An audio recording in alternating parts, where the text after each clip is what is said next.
بسم اللہ الرحمن الرحیم۔ السلام علیکم ورحمۃ اللہ وبرکاتہ۔ دنیا میں کیا ہو رہا ہے کسی کو کسی کی کچھ خبر نہیں۔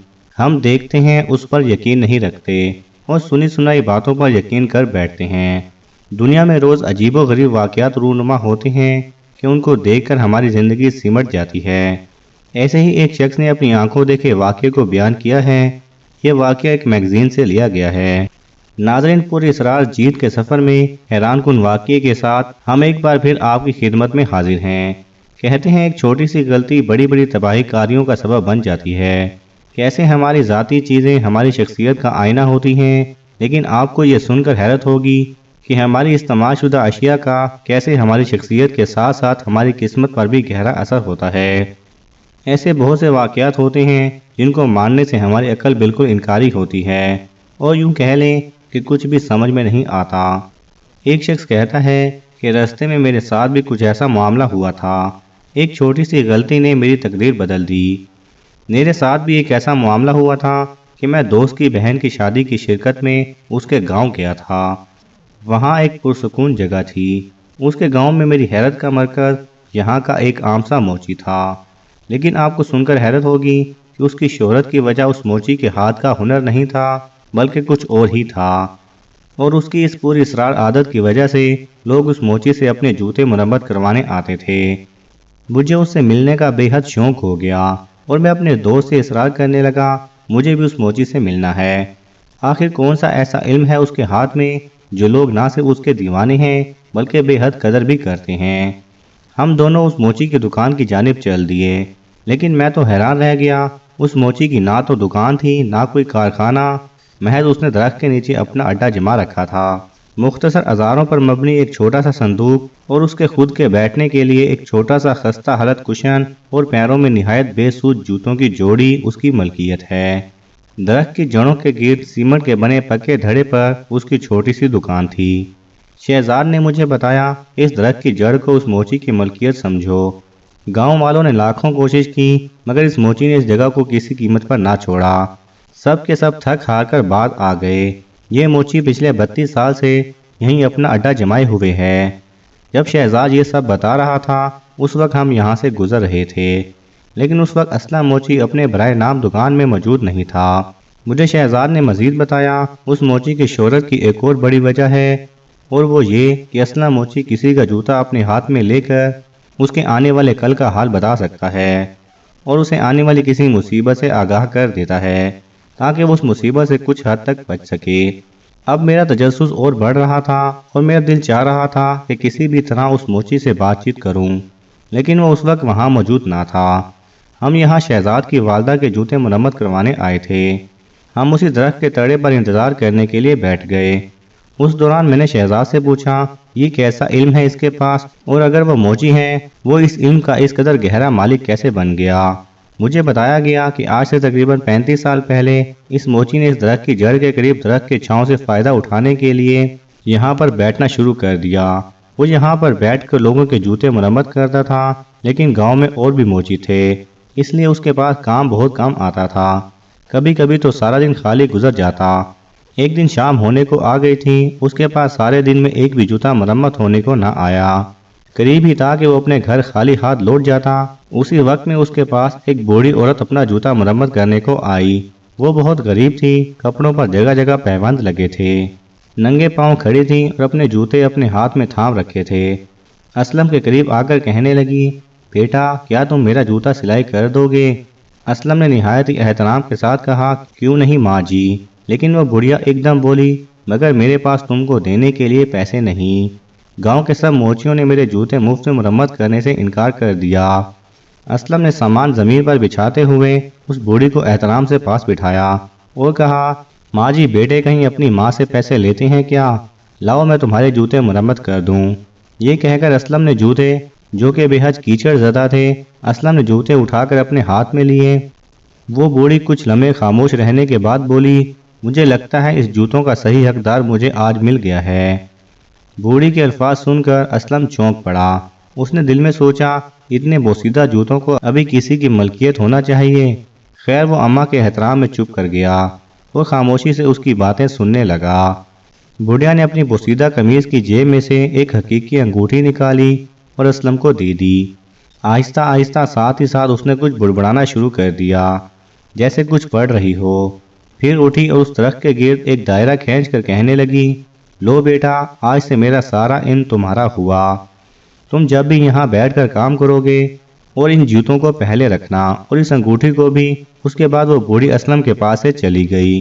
اسلم کو کچھ سمجھ نہ آیا، لیکن اس نے بوڑھی کی ساری باتوں پر عمل کیا۔ وہ جب بھی اپنے اڈے پر کام کرتا ان جوتوں کو پہنے رکھتا۔ اس کے پاس گاہکوں کی لائن لگی رہتی۔ ایک وقت وہ بھی تھا جب پورا دن ایک بھی گاہک نہ آتا۔ ایک وقت ایسا بھی آ گیا جب اسلم موچی کے پاس گاہکوں کی لائن لگی رہتی۔ اس وقت اسلم کی عمر 32 برس تھی۔ اسلم کا کام خوب چلنے لگا۔ شروع میں اسلم نے 2 بار محض آزمانے کی غرض سے وہ جوتے اتارے، مگر فوراً احساس ہو گیا کہ اب وہ ان جوتوں کے بغیر نامکمل ہے۔ اب ہم یہ سب باتیں کر ہی رہے تھے کہ کچھ دیر بعد اسلم موچی نمودار ہوا۔ میں اسے غور سے دیکھ رہا تھا۔ وہ نہایت سادہ شخصیت کا مالک تھا۔ اب اس کی عمر تقریباً 50 کے لگ بھگ تھی۔ دبلا پتلا جسم، نگاہیں نیچے کی ہوئی اور سادہ سی چال کے ساتھ ہمیں سلام کرتے ہوئے ہمارے درمیان آ بیٹھا۔ ہاں، اس کی آنکھیں گہرے زرد رنگ کی تھیں۔ ان میں کوئی خاص کشش نہیں تھی، لیکن ایک عجیب سا تاثر لیے اس کی آنکھوں میں گہرائی سی موجود تھی، جس سے مجھ پر ایک عجیب سی کیفیت طاری ہو گئی۔ شہزاد نے خالہ جان کے جوتے اسلم کو تھما دیے۔ وہ خوش اسلوبی سے انہیں سلائی کرنے لگا، اپنے کام میں مگن اچانک گویا ہوا اور کہنے لگا، شہزاد بیٹا، اگر تمہاری والدہ کو کوئی ضروری کام درپیش نہ ہو تو انہیں کہیں طویل سفر پر جانے مت دینا۔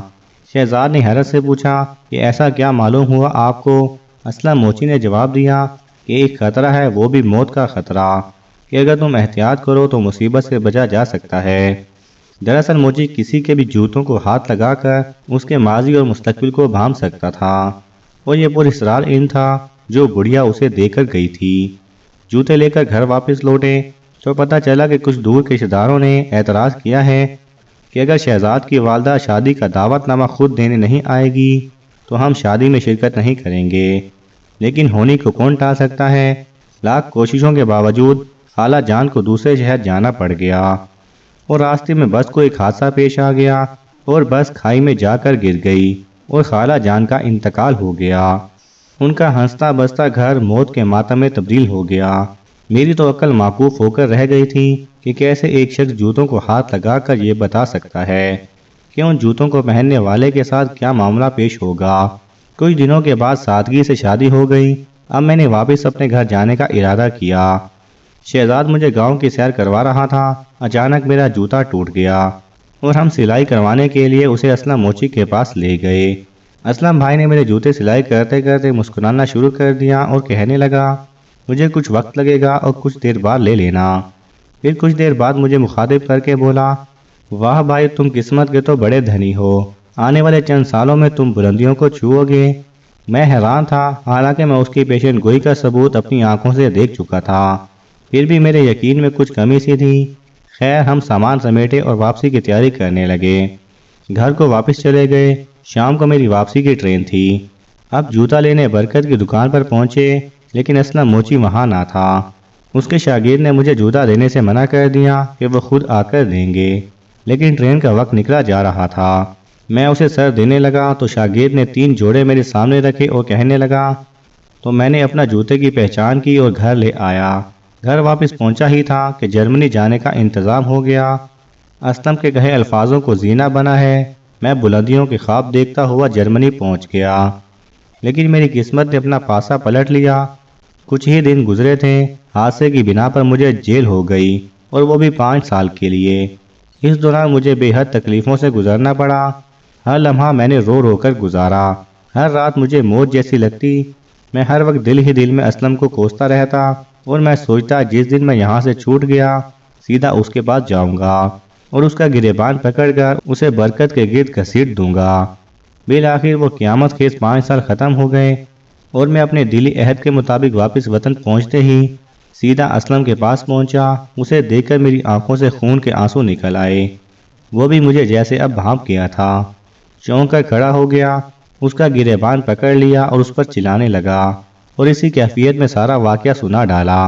اسلم نے مجھے نہایت افسوس سے دیکھا اور کہنے لگا، دیکھو جب تمہیں میرے شاگرد نے کہا تھا کہ میں آ کر خود تمہارے جوتے دوں گا، تم نے کیوں زبردستی کی؟ کیا تمہیں یقین ہے کہ تم اپنا ہی جوتا لے کر گئے تھے؟ میں قدر حیرت میں آ گیا اور اسلم کا گریبان چھوڑ دیا۔ پھر کچھ دیر بعد سوچ کر مجھے یاد آیا، ہاں اس دن 3 جوڑے تھے جن پر نام نہیں لکھا ہوا تھا۔ وہ تینوں تقریباً ایک ہی جیسے دکھائی دیتے تھے۔ میں نے بڑی مشکل سے اپنے جوتے کی پہچان کی اور لے گیا۔ اسلم نے جواب دیا، نہیں، میں کسی کی امانت میں خیانت نہیں کرتا۔ تمہارے جوتے آج بھی میرے پاس ہیں۔ تم اس دن کسی اور کا جوتا لے کر گئے تھے۔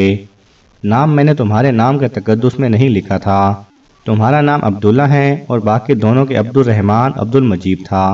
بھلا میں اللہ کے ناموں کو جوتوں پر کیسے لکھ سکتا تھا؟ اس لیے اپنے شاگرد کو کہہ دیا تھا، جوتا میں خود واپس آ کر دوں گا۔ تم جس کا جوتا پہن کر گئے تھے اس کی قسمت میں 5 سال کی قید لکھی تھی جو تمہیں جھیلنا پڑی۔ تمہاری قسمت تو واقعی ہی بلند ہے۔ اب تم اپنا جوتا لے لو مجھ سے۔ اسلم کی باتیں میرے دل میں اتریں۔ اسلم کی باتیں میرے دل میں خنجر کی طرح پیوست ہو گئیں۔ دکھ کے مارے میرا دل پھٹا جا رہا تھا، لیکن میں کیا کر سکتا تھا؟ اسلم نے مجھے میرے جوتے واپس دیے اور میرے پاس الفاظ نہیں ہیں کہ چند ہی ماہ میں مجھے میری نوکری میں اس قدر ترقی ملی کہ میں بیان نہیں کر سکتا۔ میں بہت خوش تھا، لیکن میری سوچ آج بھی ان پر اسرار کو سمجھنے میں قاصر ہے۔ لیکن ایک بات جو سمجھ میں آئی وہ یہ ضرور ہے کہ اپنی چیزوں کا بھرپور خیال رکھنا اہم ہوتا ہے۔ محترم ناظرین، امید کرتا ہوں آج کی کہانی آپ کو بہت پسند آئی ہوگی۔ شکریہ۔